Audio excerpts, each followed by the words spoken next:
So hello everyone, good morning. It's really a pleasure to be here in Istanbul at this exciting conference. We really like the city. Çok güzel bir şehir, I would say. Really great. My colleague and I would like to present you something about how content strategy influences the user experience. And yeah. Yeah. Also, hello from my side. Merhaba. Actually, it's the first word I pronounce in Turkish in the public. As you may notice, we are two people on stage, and the reason is that we worked together for several years, and we realized in the past that good content is the basis for good UX, actually. And to share some examples to you, will be the program for the next 28 minutes.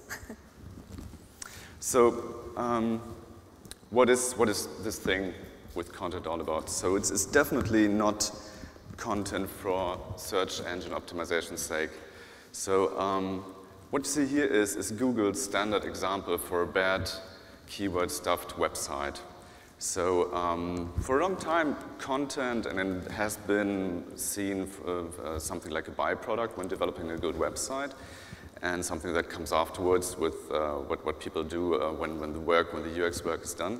But we're going to make the point that that a good UX strategy is something that you have to care about from the very beginning. And the foundation for this is quite a few rather common user experience models. So a good user experience comes about when expectations and promises meet on a website. So if you have a target group, that target group has certain expectations, what they want from a brand, what they want from a good website, and you have the brand which gives certain promises. And in the case that this matches, you're going to have a good user experience on that channel. In the other case, it's going to be a bad user experience. And this is true for a great deal for content as well. So the users that are coming to a website or to an app, for that matter, they are coming with their own interests, with their own dreams and values. And if you juxtapose that with the brand's properties, it's a classic triad of mission of the brand, of the brand's vision, and the brand's values. And what we are looking at is the intersection of these circles. And this is something that we need to find, and we're going to show you some tools how you can achieve that. Of course, this intersection doesn't need to be necessarily very big. So often there is a mismatch between the expectations from users and what the brand thinks they need to communicate. So if a brand says, "Oh, I absolutely definitely have to communicate the history of our company with some people from the 19th century," and people are looking for fancy stuff like kitten videos, there's definitely going to be a mismatch. So, but there is always an intersection. This is an example from one of our clients, Audi, and Audi has, beyond their models on their website, they have a lifestyle section. And you might say, DJ culture is maybe not necessarily linked to car technology or to cars themselves. However, people might stumble upon something when they browse for cars, and they might stumble upon content about DJ culture. And what they found out is that the target group is really interested in this kind of content. And this is something that is called serendipity. So serendipity is very important because you can't always give users what they're searching for, because a lot of traffic, a lot of usage on the internet comes about when people stumble upon something, when people make a lucky find. For example, this very classy, very high quality content about DJ culture on the Audi website. So why does content matter for a good user experience? So to understand that, we just consider a rather classic user experience model that from Moorville, the user experience honeycomb. You might know that. And if you take that for classic user experience, you have properties like it has to be a website or an app has to be usable. And that means maybe it's clear where you can tap, where you can click. It's clearly marked. You have a neat search functionality. You have sexy graphic design. You have a screen reader-friendly technology. It's adapted to the bandwidth of the devices that users use for the website. It has professional looks, and the information architecture matches the mental model, so stuff is findable on the website. If you apply that to content on a website, it really becomes clear that it's more or less the same. It's the same model.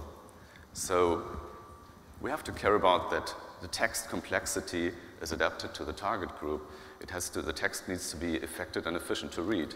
So this is how usability is actually defined. You need helpful information, you need entertaining films, for instance. You need engaging and demand-creating content. And also the content needs to be adapted to the user's attention span, which can differ a great deal between websites and apps and between target groups. You should, of course, not make any spelling errors or use very stocky images in order to appear credible. And you always need to, of course, use proper keywords in order to be findable, in order to content to be findable on the website. So how do we understand content strategy? So there are certain aspects of content strategy. The first is, that's the obvious, it is strategic. It's not something operational or tactical that you just do once the website or the app is running, where you just stuff on search engine keywords. No, it's a strategic process that goes along with the building of a website, with the information architecture, with the other things that you do. I'll come to that later. It is then channel agnostic, which means that before you think about where to put any content, so you consider which kind of content do I need, and then you think about, do I put it on the website, do I put it on social media channels, do I put it elsewhere? So in the first place, it's not only one channel like a website. And it includes functionality. This is a point which is often forgotten. So we're not only talking about texts, images, videos, but also talking about functionality. So you need to choose the right functionality which is adapted to the target group. And it considers business goals just as well as the user needs. Like we saw before, if you only focus on user needs, it might fail just as well as if you focus only on the business goals. And content strategy is a process rather than a one-off thing. So you rather build the guardrails for always newly creating content in the future for a living system rather than a one-off thing that you put there and then it's done. Let's take another classic UX model. You all know that, so it's the UX Iceberg from Garrett. We know that this model, you have the user needs, the business objectives, you think about the scope, the information architecture, the wireframes, and then above the waterline, the visual design. If you have a look at what happens in content strategy, it goes all along this process. So while we think about the strategy and the scope of a website, we think about which topics and which features to choose for a certain target group. Then we have to think about the stories that we want to tell, that the brand wants to tell. It's not a one-off thing, like I said. It's a story that we're telling. And then we have to think about which formats are the best to convey what we want to tell. We have to consider if it's films, if it's texts, if it's functionality, if it's anything else. And then, of course, we have to consider the textual and the visual tonality and the implementation of it all. So this is a process that goes really from the very first phase of the classic UX process in parallel. Verena.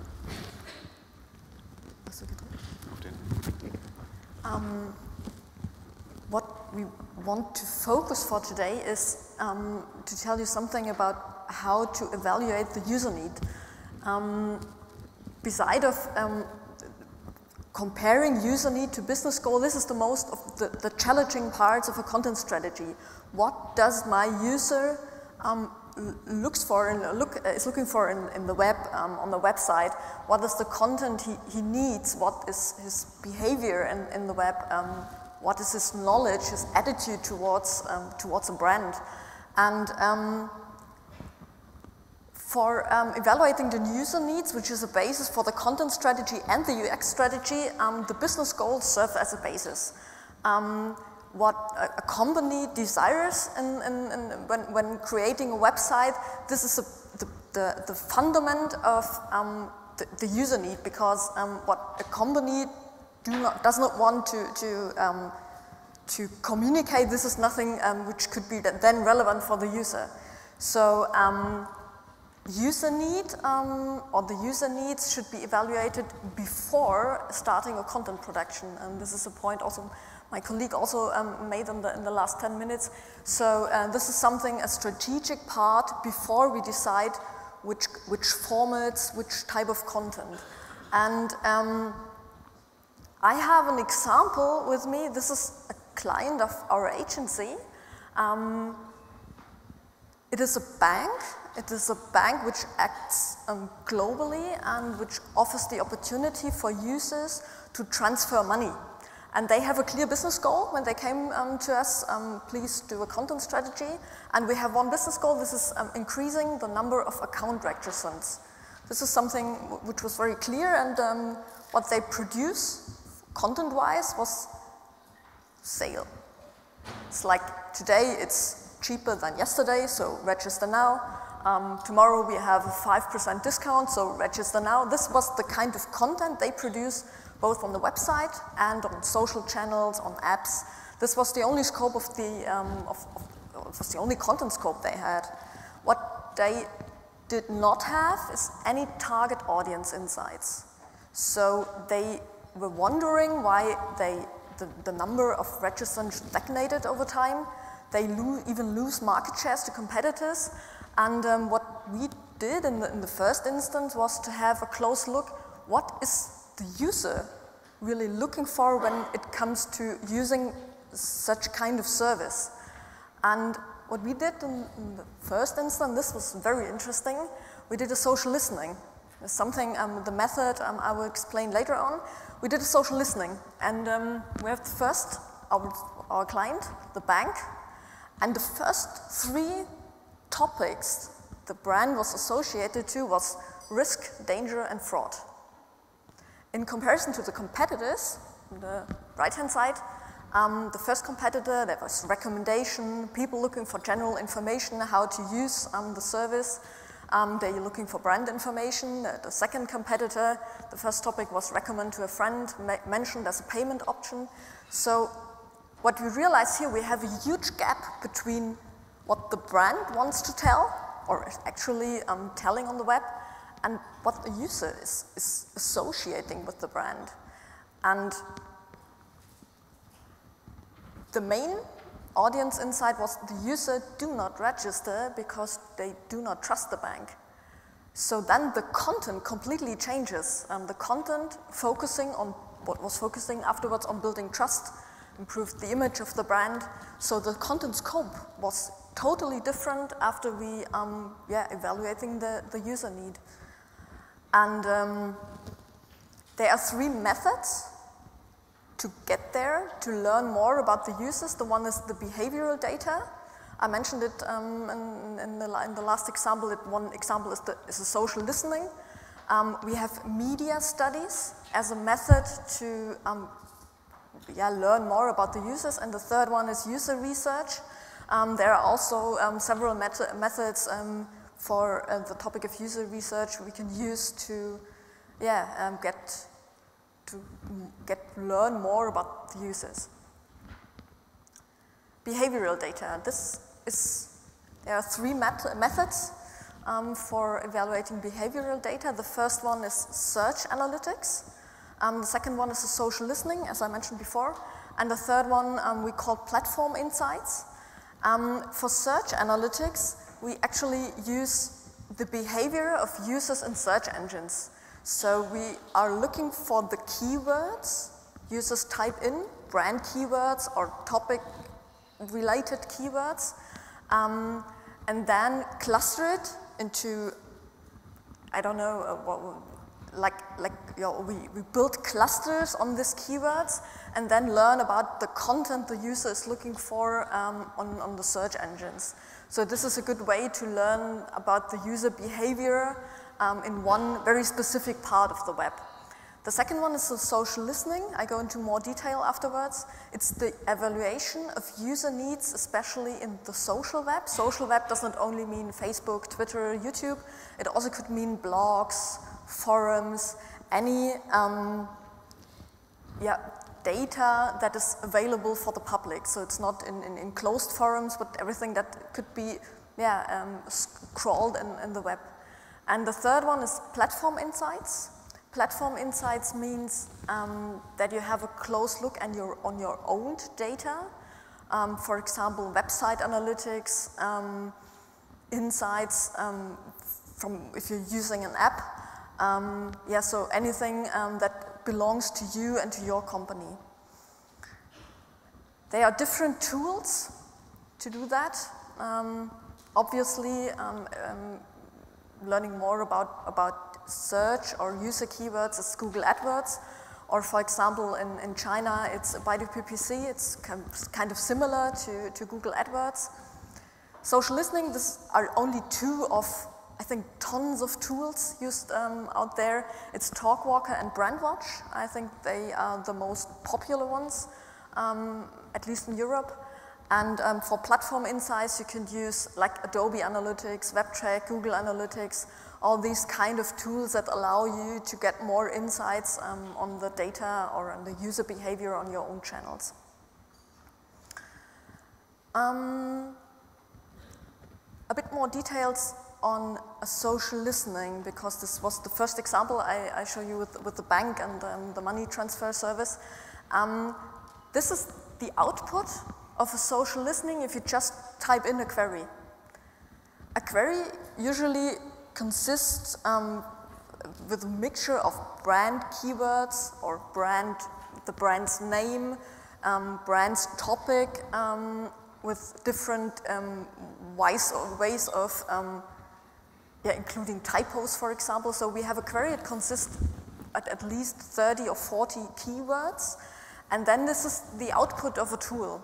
So it's unsorted, and it's a completely mixture of channels. As you see there, we have Facebook, we have Instagram, Twitter, YouTube. So it's a mixture of content sources of user mentioned. What we then do in the next step is sorting those mentions according to their topic and according to a channel. So it's German, but it's about a brand that sells cars. So we sorted it like which kind of insurance you can buy for your car, which topics are also relevant.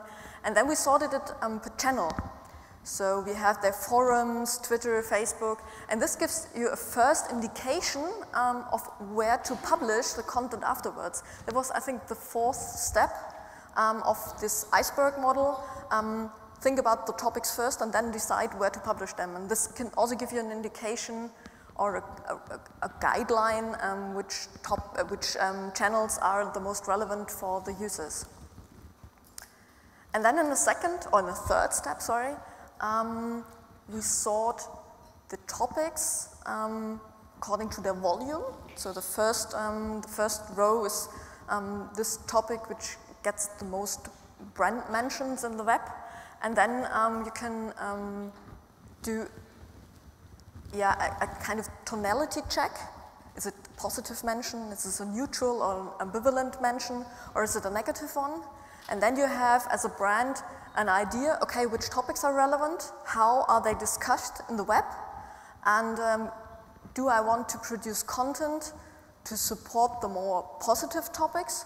Or do I want to produce content which helps to change an image or to change the brand's perception in the end. And this is a strategic decision. This is nothing we say to a brand, please do this, but this is something the brand in the holistic marketing strategy have to decide in the very end. Media studies. It's the second part of the three methods to get information about user needs. Media studies is more or less an evaluation of user needs with the help of researchers or media data which is out there. There are also several tools to do this. I think it's a worldwide tool. It's YouGov. It's an online panel with a lot of market data available for several topics. Then we have Best for Planning. This is a very German, or at least a German, Switzerland, Austria thing. And we have things like Kantar Media, TGI Turkey, tools you can use to get more insight about the market data. This is the outcome of media studies. It's very small and it's not important to read it, but it should give you an idea what then is the outcome of such a data evaluation. We get more information on the user, like socio-demographics, psychographics, media usage, consumption, advertising affinity. So it narrows down the very broad target audience of a brand, and we receive insights such as topics, channels they use, and formats they like to consume. Are they more into reading newspapers, or are they more into watching movies on social media? So media studies also, as a second option, give us an idea on how to evaluate the user needs. Third one. So the third point, thank you, Verena, is user research. I'm the research guy. I'm going to tell you some examples of how we use user research for content strategies, for laying the foundation for a content strategy. This gentleman is Mr. Kano, and he is a Japanese professor who invented in the 80s an analysis, which nowadays is called the Kano analysis. And his task that day was to choose features for a camera. I don't know which producer it was. I guess probably it was Canon or something. And you know all these photo cameras. They are all loaded with functionality, with some stuff, and then nobody really understands, or the amateur doesn't understand what it's all about.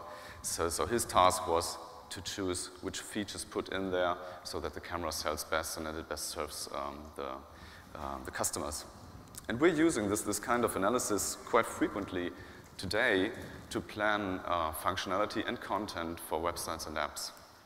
And it works like this. So the question is always, in which functionality, in which content do I want to invest? Because everything that I put in costs me something. So if you have, so you have a function between the degree of implementation, so how much effort do I put into a content or into a functionality, and the satisfaction of the target group. The point is that it's not always the case that the more I do of something, the better it gets. But it's rather so some features are that way. So you say the more I put into that type of content, the more satisfied users are. But there are also other contents and other functionalities where you can struggle as much as you want, but people won't really become really satisfied. On the contrary, if those features lack, people get dissatisfied, but you can't really satisfy people with these kinds of content. Then there are other contents where people are really indifferent, so you can do whatever you want, people just don't care. And there is a fourth class of content and of functionality where it's the case that if it's missing, people really don't care. They don't miss it. They're not dissatisfied if these contents are not there. But once they are present, people are really delighted, and these are the so-called delighters. These are features that really make people happy. The question is, how do I figure out which content and which functionality is what? So there's a pretty straightforward way of asking that. So you can do an online survey, and you basically ask people, how would you feel if you had this kind of content, recipes, product tips and tricks, just to give you some examples. And people can say, okay, if there were recipes, I would really like that. But if there were user comments, I would rather tolerate it. I don't even like that, so it's okay, but I'm almost annoyed by that. And so on and so forth. And then you ask a second question. How would you feel if you had not this kind of content? And then again, you ask that for all of these contents, and you get different answers to that. And there's a certain way of combining these answers, a certain statistical process that gives you a function, another function. So you have two axes. One axis is the satisfaction contribution. So here you can see how much a feature or a content contributes to user satisfaction. And then you have a dissatisfaction contribution, which means if that feature is missing, how dissatisfied are people, if that's the case.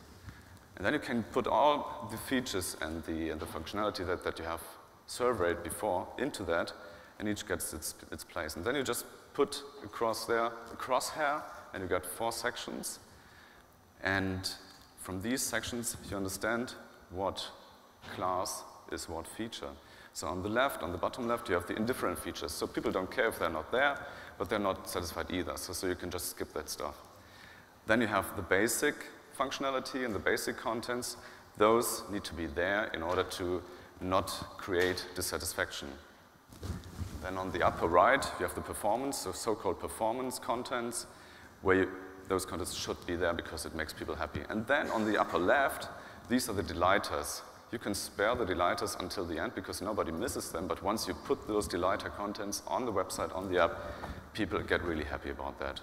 And this already gives you a roadmap for releases, a roadmap for the development of your channel, because it tells you, first of all, I have to care about the basic contents.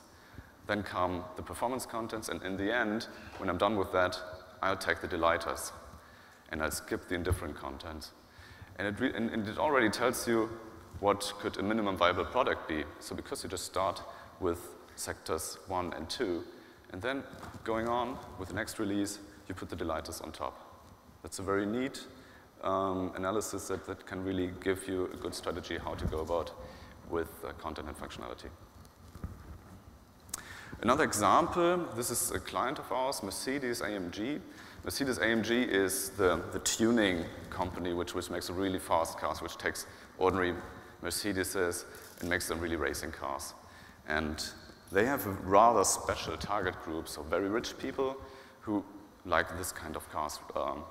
And these people are really hard to find. So Mercedes-AMG came to us and they asked, we want to relaunch our website globally, and we want to know what kind of content to put on there.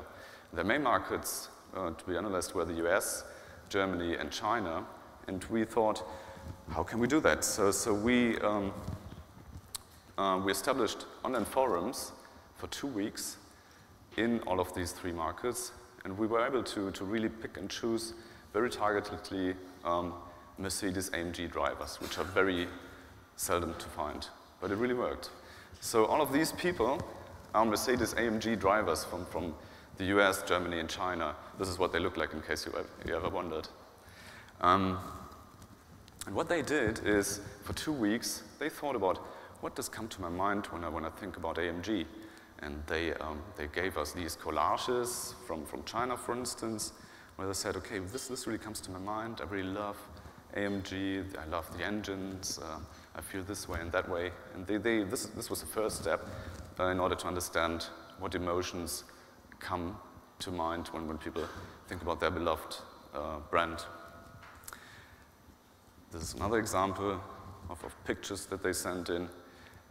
And then it gets really tangible because we ask people, what would you really like to find on a website from AMG? And then with this method, we were able to really first find these very rare people and to discuss with them for 2 weeks in these forums, which are moderated by us, in order to understand what AMG needs to put on the website. And it's, by the way, it's pretty different between the US, Germany, and China. So the last method that we frequently use for content evaluation is, of course, the classic user test in the lab. This is our lab in Munich. One example is this client here. It's a very fancy hotel in London, very quirky and cool neighborhood. And it started off with a very fast-cut, fast-paced, very emotional video on this mega stage. So the question was, do people get the point? Does the target group get the point what it's all about? Because this is really a fine-tuning of content. It's not wireframing testing that we're doing. And then we really showed people those films, and yes, they got the point. So we had people from the very target group there. This is a very recent find that we had. So this is a bank, so you can calculate a credit, a consumer credit here from a bank. And you have this gentleman here who invites people to calculate that credit and to take this credit. And the people in the lab really like this picture. It's a professional bank employee, and they like the emotional touch of everything. The point is that once in a while a credit gets turned down by the bank. So you just put in the wrong data and the bank says, no, better we won't give you that credit. So this was the error message. We are sorry, we can't give you that credit. You just gave the wrong answers. Look at that smile. Look at that smile again. It really, all of a sudden it appears really bad. And this is what people told us. And imagine the consequences for the brand image. So they say, this is what hell of a bank is that treats me that way? So they'd say, you don't get that credit, haha. So this is something which is also content. So we use this quite often to fine-tune what kind of content put on a website, and it's really important in a second or third iteration after the wireframe testing. So, in order to sum it up, we're already over time, so this is something we think should be left from our talk. So, one thing is, of course, when talking about content and functionality, we need to consider both user needs and the business objectives, and we need to find the intersection between them. You should analyze behavioral data, media studies, and also, of course, user research before you decide. You should include all the digital channels in your planning, not only websites and apps, but also shared media, social media, and so on. And you should think of content strategy as a dynamic process. It isn't static, but rather something that lives from now on to the future. The fifth point, just be brave. So you have all these tools for analysis that give you the guardrails, that give you the foundation for your decisions. But as we have seen with the example from Audi, there's also something where you need to be brave and say, I believe that with DJ culture we can make Audi drivers, Audi customers happy. And this is not to be forgotten, of course. So for any one of you who likes to post a little tweet about this wonderful conference, here's a little extra service from our side, and that's it. Teşekkürler.